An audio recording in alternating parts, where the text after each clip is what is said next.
We have all been there. You're stuck in a meeting or maybe a class, and you can just feel your energy draining away.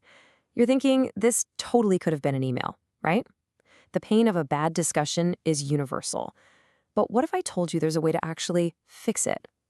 In this explainer, we're diving into some really powerful, practical methods from the discussion book by Stephen Brookfield and Stephen Preskill to turn those painful meetings into conversations that are actually productive and engaging.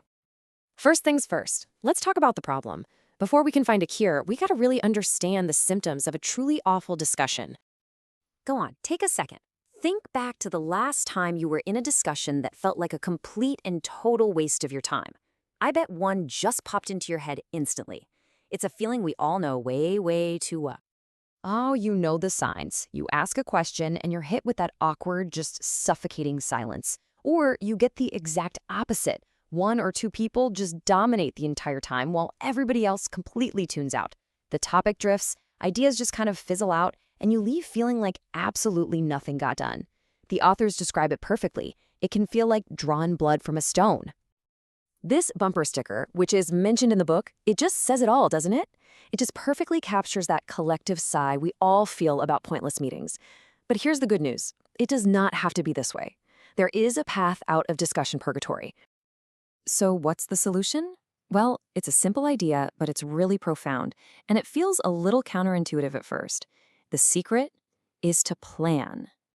Okay, so the core idea of the discussion book is this. You have to plan for spontaneity. Now, I know that sounds like a complete contradiction, but what it really means is that the best, most energetic, most creative conversations, they don't just happen by magic. They are the direct result of using clear structures and practical methods that let everyone's best ideas come to the surface. Just think about the contrast here for a second. The default method is basically just hoping for the best. A couple of people talk, the results are a total crapshoot, and the energy in the room just dies. But with a structured method, you actually design for success. You create pathways for everyone to participate, and that leads to productive outcomes where energy and ideas actually build on each other. All right, enough theory. Let's dive into some practical tools you can use, like right away, to put this idea into action. We're going to look at 3 powerful techniques from the book that can immediately change the dynamic of any group. So the first tool is called Chalk Talk. And let me tell you, this is a game changer, especially if you have quieter groups. It's a completely silent activity that generates an incredible amount of insight. Okay, so here's how it works. You write a central question on a whiteboard. Then, for about 5 minutes, everyone walks up to the board in silence and writes down their answers. People can also draw lines connecting their idea to somebody else's. And when the time is up, you all step back. And what you have is this amazing visual map of the group's collective thinking, which you can then discuss out loud. The reason this is so effective is pretty simple. It gives introverts and visual thinkers an equal voice. I mean, the loudest person in the room can't dominate a silent activity, right? Everybody sees all the ideas at once, and you end up with a record of your conversation you can just snap a picture of. It's democratic, it's visual, and it is incredibly productive. Okay, let's move on to our next tool. This one builds a completely different kind of energy. It's called snowballing, and the name is just perfect. It's all about starting small and building bigger and bigger momentum, just like a snowball rolling down a hill. The process is just beautifully simple. You pose a question, and people first just think about it on their own. Then they pair up to share their ideas. After a few minutes, 2 pairs merge to form a group of 4. Then 4s merge into 8s, and you keep going until the entire room is one large group discussing the ideas that have been refined and built upon at every single stage. So why does this work so well? Well, it's a really safe way to build confidence. Sharing an idea with just one other person is super low risk. By the time you get to that big group, your initial thought has already been tested, combined with others, and strengthened. It ensures that the final discussion isn't just driven by a few people, but is built on the foundation of everyone's initial thinking. All right, our final tool is a little bit different. This one isn't for discussing a specific topic, but for making the discussion process itself better over time. It's called the Critical Incident Questionnaire, or the CIQ for short. This is a simple but incredibly powerful feedback loop.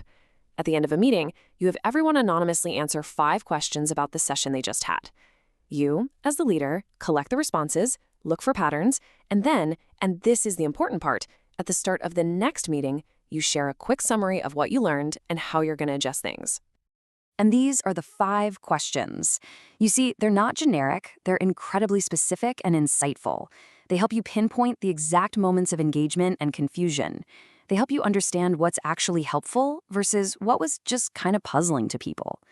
This is real, actual data you can use to make every future discussion better than the last one. So you see, with tools like these, you are no longer just a victim of bad meetings. You have a way to actively, consciously change the dynamic. If you take one thing away today, let it be this. Great discussions are not an accident. They don't happen because you got lucky and had the right people in the room. They happen because someone consciously designed an experience that allowed for great things to emerge. And that someone can absolutely be you. And the 3 tools we've just covered, they're fantastic, but they're just the beginning. They are the absolute tip of a very large, very useful iceberg. We've only looked at 3 methods today: chalk talk, snowballing, and the CIQ. The discussion book contains 50, that's 50, distinct, practical techniques you can use. There's a whole toolkit just waiting for anyone who wants to stop having bad meetings and start having breakthrough conversations. So that leaves us with one last question for you to think about.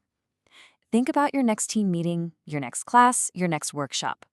Based on what you've just learned, what is the one small change, the one new technique you're going to try to make that discussion better?